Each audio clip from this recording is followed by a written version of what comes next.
হায় হায়, জঙ্গল যদি আল্লাহ রসুলকে মাইনা ধন্য হইতে পারে, তো যুবক তুমি আল্লাহ রসুলকে মাইনা ধন্য হবে না তো হবে না কেন? আল্লাহ রসুল বাহির হয়েছে বাথরুমের জন্য, পর্দা করার কিছু ছিল না। বলছে জাবের, ওই জঙ্গলগুলা ছোট ছোট দূরে দেখা যায়, ওদেরকে বলো না যায় যে আল্লাহ রসুলের জন্য পর্দা করতে।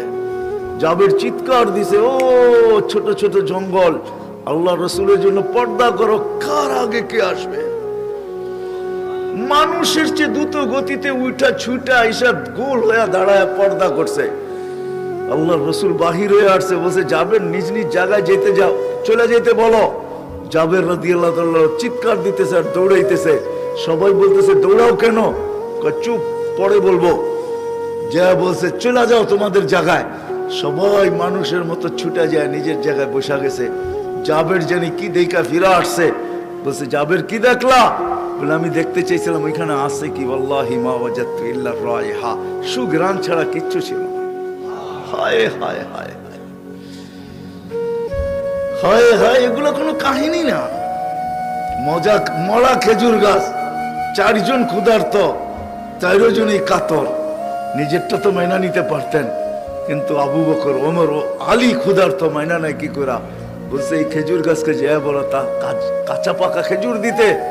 আলী রাদিয়াল্লাহু তাআলা আনহু বিবেককে খাটায় নাই। আজকে তো আমরা বিবেক খাটাই, বুদ্ধি খাটাই, নলেজ খাটাই। আলী রাদিয়াল্লাহু তাআলা বলছে ও খেজুর গাছ, আল্লাহর রাসূল বলছে কাঁচা পাকা খেজুর দে, সিজনও না, আবার সবকিছু শুকানো, ও টপ টপ টপ টপ কাঁচা পাকা খেজুর দেওয়া শুরু করছে। পুরা রুমাল বয়ে গেছে, নিয়ে আসছে ইয়া রাসূলুল্লাহ খেজুর।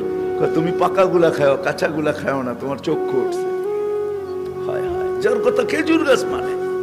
আসেন, পায়ে হাত রাখে, আল্লাহকে রাজি করে যেতে হবে। আর মুহাম্মদুর রাসূলুল্লাহ সাল্লাল্লাহু আলাইহি ওয়াসাল্লাম এর স্টাইল অনুসরণ করার দ্বারা আল্লাহ রাজি হয়।